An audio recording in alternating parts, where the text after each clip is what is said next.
Subscribe કરો એ હૈ news India ચેનલને, પછી યુટ્યુબ એપ પર બેલ આઇકોનનું બટન દબાવો અને નિહાળો એ હૈ ન્યૂઝ ઇન્ડિયા ચેનલ.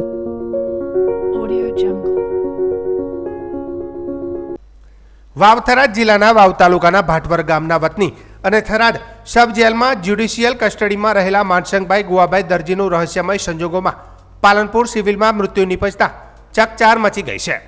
મૃતકના ભાઈ કીર્તિભાઈ દરજીએ આ મામલે વાવ પોલીસ સ્ટેશનમાં લેખિત અરજી આપી મૃત્યુ બાબતે ગંભીર આક્ષેપો કર્યા છે. વાવ પોલીસ મથકે મૃતકના પરિવારજનો તેમજ ગ્રામજનો મોટી સંખ્યામાં આવી લેખિત કરેલી રજૂઆત અનુસાર માનસંગભાઈની તાજેતરમાં થરાદ પોલીસ દ્વારા ધરપકડ કરવામાં આવી હતી. ત્યારે તેઓ સંપૂર્ણ સ્વસ્થ હતા અને તેમને કોઈ જ બીમારી ન હતી. આ કેસમાં સાતલપુરના મામલતદારના પુત્રે કરેલી ફરિયાદમાં મૃતકની અટકાયત કરેલી હતી. મામલતદાર વર્ષોથી વાવ થરાદ પંથકમાં ફરજ બજાવતા હોવાથી પરિવારનો આક્ષેપ છે કે આ વગના કારણે તેમનું શંકાસ્પદ મોત થયું છે. મૃતકના ભાઈએ આક્ષેપ કર્યા કે મામલતદાર સાથે સંકળાયેલી મહિલા સહિત દ્વારા પરિવારને સતત ધમકીઓ આપવામાં આવી રહી છે.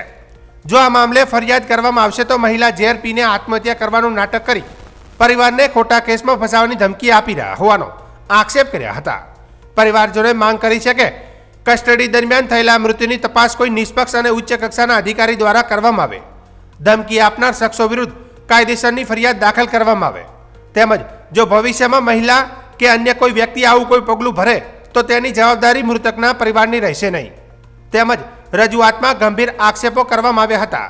જો કે પોલીસ સૂત્રના હવાલાથી જાણવા મળ્યું છે કે મૃતક માનસંગભાઈની તબિયત સબ જેલમાં લથડતા તેમને પાલનપુર સિવિલ ખાતે સારવાર અર્થે ખસેડ્યા હતા અને તેમનું સારવાર દરમિયાન મોત થયું હોવાનું પણ જાણવા મળ્યું હતું.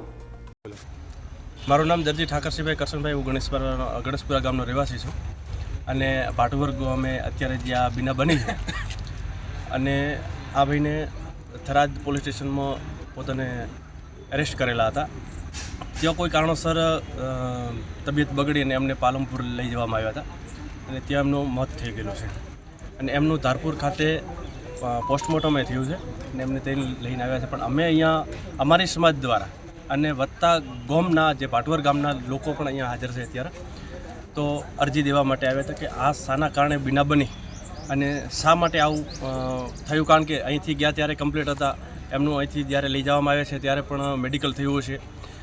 તો શા માટે આ મોત થયું એ જાણવા માટે અમે અરજી લઈને સાહેબ પાસે આવ્યા હતા. સાહેબનો પણ સારો અમને સપોર્ટ મળ્યો છે અને આગળ પણ અમે સાહેબને એટલું કીધું છે કે ખત્રી સાહેબને કે જે પણ અમને અમારો સહયોગ કરે એવી બાબતની માંગ કરી છે. સચોટ ન્યાય મળવો જોઈએ અમારે, બસ એટલી જ માંગ છે, બીજી વધારે નથી. કારણ કે એમને એક દીકરો એક દીકરી છે, નથી મા અને નથી બાપ. અત્યારે એ મા બાપ વિહોણા થઈ ગયેલા છે. તો એના માટે કરીને અમે સાહેબને અરજી કરી અને સાહેબને કીધું છે કે જેટલી થઈ શકે એટલી અમારી સમાજની અને આ દીકરીઓની દીકરાની થોડીક હેલ્પ કરે એના માટે. મારું નામ પ્રજાપતિ ઓખાભાઈ ભેમાભાઈ. શું હતું સમીકરણમાં એવું હતું કે સાહેબ 16 તારીખે જે ટીડીયા સાહેબ, મામલતદાર ટીડીયા સાહેબ દિનેશભાઈ સાહેબ દ્વારા અમને જે માનસિંગભાઈ હાલ જે મૃત્યુ પામ્યા તે એને એમની દીકરીના ખોટા નામ સંડોવાય અને એમને પોલીસ સાહેબશ્રીએ એરેસ્ટ કર્યા અને ત્યારબાદ એમને એમના ટેન્શનમાં એરેસ્ટ કર્યા અને એમના ટેન્શનમાં આ ભાઈને મગજની ખૂબ બીમારી થઈ અને પોલીસ દ્વારા સારવાર કરતા કે જેઓ કાલે મૃત્યુ પામ્યા છે. ત્યારે પછી એના નિમિત્તે અમે અહીં વાવ પોલીસ ખાતે આખા સમગ્ર ભાટવર ગામો તેમજ દર્દી પરિવાર સાથે અમે અહીં આવ્યા અને અહીં અમને પોલીસ થાણામાં સારો સપોર્ટ મળ્યો.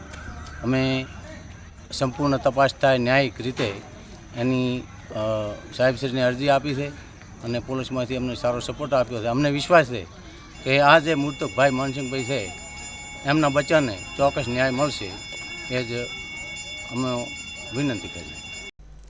વાવ થરાદ જિલ્લાના બાબર પોલીસ સ્ટેશનના પોલીસ અધિકારીઓ સામે ગંભીર આક્ષેપો સામે આવ્યો છે.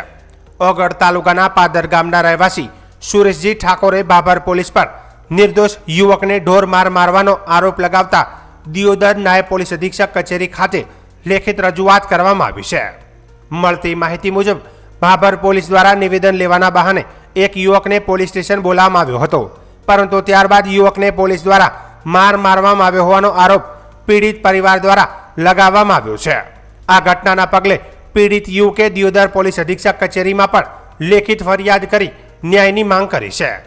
અરજદાર દ્વારા કરવામાં આવેલી રજૂઆતમાં બાબર પોલીસ સ્ટેશનના પીઆઈ એસટી ચૌધરી સહિત 4 પોલીસ કર્મચારીઓ વિરુદ્ધ ગંભીર આક્ષેપો કરવામાં આવ્યા છે.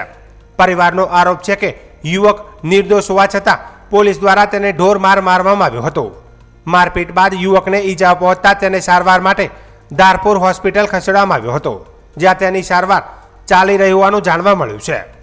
ઉલ્લેખનીય છે કે આ મહિલા પીઆઈ વિરુદ્ધ ડીસા પોલીસ મથકે આવી જ ફરિયાદ સામે આવી હતી અને ત્યારબાદ તત્કાલીન એસપી દ્વારા બાબર ખાતે બદલી કરવામાં આવી હતી. હવે અહીંયા પણ આ પ્રકારનો મામલો સામે આવતા અરજદારે દિયોદર પોલીસ અધિક્ષક કચેરીએ ન્યાય માટે રજૂઆત કરવામાં આવી છે. હવે પોલીસ તંત્ર દ્વારા આ આક્ષેપોની તપાસ હાથ ધરવામાં આવશે કે નહીં, જે હવે જોવું રહ્યું. ઘટના પછી ઠાકોર સુરેશજી સગ્રામજી મારા અહીંયા મારા સાળો આવ્યા હતા રાતે 11 વાગે કંઈ મને ખબર નહીં. પછી રાતે વહેલા 4 વાગે નીકળી ગયા અમદાવાદ જવું કહી, અને એમાં મારું નામ આવ્યું. એટલે શું ગુને નામ મને પછી બિદ્દાડ સાહેબનો ભાભોરથી ફોન આવ્યો જમાદારનો. પછી મને એ બોલાયો. પછી મેં સરપંચને વાત કરી. અમીને સરપંચ બી ગયા અહીંયા હાલ. પછી મને એ હાલ ઘડીક બિહારી અને પછી પીપરા કાંઈ ના લીધો. મને ઢોરખોર માર્યો. બીનો 2 હાથે અને પગે, 2 મેડમ પગમાં હતું ભીરી અને 2 સાહેબે પકડી રહ્યા છે અને પટે હાથે ને પગે માર્યો, જોરદાર માર્યો. અને પછી મને અભિપરા લેવા અંદર લઈ ગયા. શું આક્ષેપ હતો તમારા ઉપર? શું તમારા પર આરોપ હતો? આરોપ અમારા એ સાળો આવ્યો એટલો જ. અમને કંઈ અભિપરા કંઈ ખબર નથી રહી શેના માટે. અમને એટલું કહીને ગયા કે અમે અમદાવાદ જાય. એટલે રાતે 11 વાગે આવ્યા અને વહેલા 4 વાગે નીકળી ગયા. ઘટના ક્યારે બની હતી? એ ઘટના 27 તારીખે. કેટલા વાગે, કેટલા સમય? 11 વાગે આવ્યા અને 12 વાગે 4 વાગે નીકળી ગયા. હવે 27/2/2026ના રોજ અમારા જે છોકરો નામે ભાઈ સુરેશજી સગ્રામજી ઠાકોર છે તેનો શાળો 11 વાગે ત્યાં એને ઘેર આવેલા. હવે કેમ આવ્યા કે શું ગુનામાં એ ગુનો કરીને આવેલા આવું અમારા આ છોકરાને ખબર હતી નહીં. પછી એ લોકો 4 વાગે ત્યાંથી નીકળી ગયા કે અમારે અમદાવાદ જવું છે તેમ કહીને નીકળી ગયા. એના પછી તારીખ 3/3/2026ના રોજ ભાભર પોલીસ સ્ટેશનથી જમાદારનો ફોન આવેલો કે ભાઈ તું નિવેદન આપવા આ ભાભર પોલીસ સ્ટેશન. ત્યારે 5:30 વાગે સરપંચ અને સુરેશ બંને ત્યાં નિવેદન આપવા ગયા. ત્યારે તે સમયે 2 કલાક તો એમને એમ ત્યાં ઊભા રાખ્યા અને છતાં કાંઈ ના કર્યું. ત્યારે પછી સરપંચને કહ્યું કે તમે દરવાજા બહાર જતા રહો અને અમારે એનું નિવેદન લેવું છે. તે વખતે આ ભાઈના કહેવા મુજબ અને એની શરીરની સ્થિતિ જોતાં હું એમ કહેવા માગું છું અને એને અમે ગામના બધા ભેળા થઈ અને એમને પૂછપરછ પણ કરેલી કે ભાઈ તને કયા ગુને તને માર્યો હતો અને કઈ રીતે કોણે માર્યો. તો એણે અમને કહેલું કે ભાભર પીએસઆઈ મેડમ છે તેમણે મારા પગ પેલા ગુડા પર 2 પગ મૂકી દીધા અને 2-4 પોલીસો હતો મને પકડી રાખ્યો અને મને 2 પગે અને 2 હાથે એમના પટાથી માર માર્યો. અને ત્યાર પછી 15 મિનિટ સુધી માર માર્યો અને પછી કીધું કે આને બરાબરનો મારી દો અને એને ઓકાવો શું ગુનો કર્યો, આ શું જાણે છે અને આને નાગો કરો અને નાગો કરીને મારો. આવા મેડમ પણ બોલેલા. પછી ફરીથી જ્યાં ટીવી કેમેરા નહોતા એની પાછળ થોડોક બગીચા જેવું બનાવેલું છે ત્યાં લઈને ફરીથી આ રીતે એને ઢોર મારવામાં આવેલો છે. અમે આ બાબતે અમને પૂરો ન્યાય મળે એ માટે અમે રજૂઆત કરવામાં આવ્યા છે. અને અમને ન્યાય નહીં મળે તો આખા ગુજરાતના ઠાકોર સમાજને અમે ભેળો કરી અને ન્યાય માગશું કે અમારા વગર ગુને છોકરાને કેમ મારવામાં આવ્યો. હા, બધે અમે રજૂઆત કરી છે. ડીઆઈજીને કરેલી છે, પછી એસપીને કરેલી છે. ટોટલ જગ્યાએ લગભગ 9 જગ્યાએ મેં કરીને માનવ અધિકારમાં પણ લખ્યું છે. ઈરાન અને ઇઝરાયલ વચ્ચે ચાલી રહેલા યુદ્ધને લઈને વિદેશોમાં રહેતા અનેક ગુજરાતીઓ પણ મુશ્કેલીમાં મુકાયા હતા. ત્યારે બનાસકાંઠાના મુખ્ય મથક પાલનપુરનો પટેલ પરિવાર દુબઈ ફરવા માટે ગયો હતો અને યુદ્ધ શરૂ થતાં ફસાઈ ગયો હતો, જેને લઈને પાલનપુરમાં પરિવારજનો પણ ચિંતિત બન્યા હતા. જોકે આજે એ પરિવાર દુબઈથી શાંતિપૂર્ણ રીતે વતન પાલનપુર પહોંચતા પરિવારમાં ખુશીનો માહોલ જોવા મળ્યો હતો. દુબઈથી પરત ફરેલા સુભાષ પટેલે કહ્યું હતું કે ઈરાન અને ઇઝરાયલ વચ્ચેના યુદ્ધના તણાવ વચ્ચે દુબઈના એરપોર્ટ બંધ કરી દેવાયા હતા. 2 વાર ટિકિટ કરાવી પરંતુ કેન્સલ થઈ હતી. દુબઈમાં યુદ્ધ સમય મિસાઇલ આવતી હતી, તેને હવામાં જ ડિસ્ટ્રોય કરવામાં આવતી હતી. તેના ધડાકા સંભળાતા હતા. પરિસ્થિતિ નોર્મલ હતી, પણ જનજીવન પર અસર જોવા મળતી હતી. પોતાના બાળકો સાથે હેમખેમ પરત આવેલા ચાર્મી પટેલે કહ્યું કે યુદ્ધના પહેલા દિવસે ધડાકા સંભળાતા હતા, જેના કારણે ડર લાગતો હતો. ધડાકા થતા હતા એટલે નાના બાળકો સાથે હતા એટલે ડર લાગતો હતો, પરંતુ કોઈ તકલીફ પડી નથી. યુદ્ધના માહોલ વચ્ચે વતન પરત ફર્યાની ચાર્મી પટેલે ખૂબ જ ખુશી વ્યક્ત કરી હતી.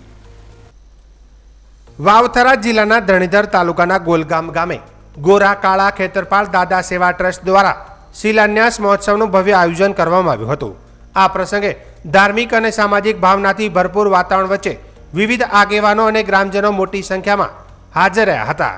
આ કાર્યક્રમમાં રાજ્યના વન, પર્યાવરણ અને ક્લાઇમેટ ચેન્જ રાજ્યમંત્રી પ્રવીણ માળી, ખાદી કુટીર અને ગ્રામ્ય ઉદ્યોગમાં રાજ્યમંત્રી સ્વરૂપજી ઠાકોર, બનાસકાંઠાના સાંસદ જ્ઞાનીબેન ઠાકોર સહિત અનેક સામાજિક અને રાજકીય આગેવાનો હાજર રહ્યા હતા. કાર્યક્રમ દરમિયાન મહાનુભાવોએ ખેતરપાળ દાદાના આશીર્વાદ મેળવી સમાજમાં એકતા અને વિકાસ માટે મળીને કાર્ય કરવાની અપીલ કરી હતી. મોટી સંખ્યામાં ગ્રામજનો અને ભક્તો હાજર રહી કાર્યક્રમને સફળ બનાવ્યો હતો. આ પ્રસંગે ખાદી કુટીર અને ગ્રામ્ય ઉદ્યોગ રાજ્યમંત્રી સ્વરૂપજી ઠાકોરે મહત્વપૂર્ણ જાહેરાત કરતા જણાવ્યું હતું કે ખેતરપાળ દાદાના નાના તળાવને વિકસાવી સરોવર બનાવવા માટે ₹50 લાખથી વધુની ગ્રાન્ટ ફાળવવામાં આવશે. આ વિકાસ કાર્યથી વિસ્તારમાં પાણી સંગ્રહ અને પર્યટનને પણ પ્રોત્સાહન મળશે તેવી આશા વ્યક્ત કરવામાં આવી હતી. કાર્યક્રમના અંતે આયોજકો દ્વારા ઉપસ્થિત મહાનુભાવોને સન્માનિત કરવામાં આવ્યા હતા અને સમગ્ર કાર્યક્રમ ભક્તિભાવ અને ઉત્સાહભેર પૂર્ણ થયો હતો. આજુબાજુના વિસ્તારના લોકો એક જોવા આવે કે અહીં આપણે 2 મિનિટ જવું છે અને જાવું છે અને જોવું છે, એવું સરોવર બનાવવું છે. તો આપના સમાજના આશીર્વાદ થકી 50 લાખથી પણ વધુના ખર્ચે આ તળાવનું આપણે રિનોવેશન કરવું છે ને એનું ડેવલપમેન્ટ કરવું છે. આ જસના ભાગીદાર આ વિસ્તારના લોકો જ છે. વાવથરા જિલ્લાના ધણીધર તાલુકાના ઉચપા ગામ નજીક ગાડી અને રિક્ષા વચ્ચે ગંભીર અકસ્માત સર્જાયો હતો. આ ઘટનામાં 3 લોકો ઇજાગ્રસ્ત થયા હતા, જેમને તાત્કાલિક સારવાર અર્થે હોસ્પિટલમાં ખસેડવામાં આવ્યા હતા. પ્રાથમિક માહિતી અનુસાર ગાડી અને રિક્ષા વચ્ચે થયેલી અથડામણમાં રિક્ષામાં સવાર મુસાફરોને ઈજા પહોંચી હતી. અકસ્માત બનતા જ આસપાસના લોકો ઘટના સ્થળે દોડી આવ્યા હતા. સ્થાનિક લોકોની મદદથી ઈજાગ્રસ્તોને તાત્કાલિક નજીકની હોસ્પિટલમાં દાખલ કરવામાં આવ્યા હતા. આ અકસ્માત અંગે વધુ તપાસ હાથ ધરવામાં આવી રહી છે. વાવથરા જિલ્લા પોલીસે થરાદના માગરોળ ગામ નજીક ભારતમાળા સર્વિસ રોડ પરથી 2 આરોપીઓને અફીણ સાથે ઝડપી પાડ્યા છે. બોલેરો કેમ્પર ગાડીમાંથી 513 ગ્રામ અફીણ સહિત કુલ ₹10,66,500નો મુદ્દામાલ જપ્ત કરવામાં આવ્યો છે. જિલ્લામાં ડ્રગ્સ પ્રવૃત્તિને સંપૂર્ણપણે નાબૂદ કરવા ઝીરો ટોલરન્સ ફોર ડ્રગ્સની નીતિ અંતર્ગત આ કાર્યવાહી કરવામાં આવી હતી. હોળી ધૂળેટીના તહેવાર નિમિત્તે એસઓજી શાખા વાવથરાના પોલીસ સ્ટાફ દ્વારા માગરોલ ગામની સીમમાં ભારતમાળા રોડ પર વાહન ચેકિંગ હાથ ધરવામાં આવ્યું હતું. ચેકિંગ દરમિયાન એક મહિન્દ્રા કેમ્પર ગાડી આવતા તેને રોકવામાં આવી હતી. ગાડીમાં સવાર માંગીલાલ પાંચારામ બિશ્નોઈ અને કિશનલાલ ધનાજી બિશ્નોઈ બંને રહે મીરપુરા ગુદાઉ, તાલુકો સાચોર, જિલ્લો જાલોર, રાજસ્થાનની તપાસ કરતા ડ્રાઈવર માંગીલાલ પાસેથી 513 ગ્રામ અફીણ મળી આવ્યું હતું, જેની કિંમત ₹2,56,500 આંકવામાં આવી છે. આ ઉપરાંત બંને આરોપીઓની અંગ ઝડતીમાંથી 2 મોબાઈલ ફોન અને કેમ્પર ગાડી સહિત કુલ ₹10,66,500નો મુદ્દામાલ જપ્ત કરવામાં આવ્યો હતો. આ અફીણ જથ્થાનો શેતાન જગમાલરામ બિશ્નોઈ રહે જોગાઉ, તાલુકો ભીનમાલ, જિલ્લો જાલોર, રાજસ્થાન દ્વારા પૂરો પાડવામાં આવ્યો હોવાનું ખુલ્યું છે. ત્રણેય આરોપીઓ વિરુદ્ધ narcotics, drugs and psychotropical substance act 1985 હેઠળ થરાદ પોલીસ સ્ટેશનમાં કાયદેસરની કાર્યવાહી હાથ ધરવામાં આવી છે. વાવથરા જિલ્લામાં બંદૂકથી હવામાં ફાયરિંગ કરતો એક વિડીયો સોશિયલ મીડિયામાં વાયરલ થતા ચર્ચાનો વિષય બન્યો છે. ઇન્સ્ટાગ્રામ પર D1 ફોર સિક્યુરિટી સર્વિસ નામની આઈડી પરથી આ વિડીયો પોસ્ટ કરવામાં આવ્યો હોવાનું જાણવા મળી રહ્યું છે. વિડીયોમાં એક વ્યક્તિ બંદૂકથી હવામાં ફાયરિંગ કરતો દેખાઈ રહ્યો છે. મળતી માહિતી મુજબ D1 ફોર સિક્યુરિટી સર્વિસ નામની કંપની સોલાર પ્લાન્ટ સેન્ટર પર સિક્યુરિટી સર્વિસ આપતી હોવાનું કહેવાય છે. અનુમાન મુજબ કંપનીના કોઈ કર્મચારીના જન્મદિવસની ઉજવણી દરમિયાન આ હવામાં ફાયરિંગ કરવામાં આવ્યું હોવાનું પણ માનવામાં આવી રહ્યું છે. સોશિયલ મીડિયા પર વિડીયો વાયરલ થતાં સ્થાનિકોમાં ચકચાર મચી છે. બંદૂકથી જાહેર સ્થળે હવામાં ફાયરિંગ કરતું કાયદેસર છે કે નહીં તે અંગે પણ ચર્ચા શરૂ થઈ છે. ઘટનાને લઈને લોકો દ્વારા પોલીસ તપાસની માંગ ઉઠાવવામાં આવી રહી છે. હાલમાં તો આ વિડીયો કયા સ્થળનો છે અને તેમાં દેખાતા વ્યક્તિઓ કોણ છે તે અંગે કોઈ સત્તાવાર માહિતી સામે આવી નથી. જો કે વિડીયો વાયરલ થતાં પોલીસ દ્વારા આ મામલે તપાસ હાથ ધરવામાં આવે તેવી સંભાવના વ્યક્ત કરવામાં આવી રહી છે.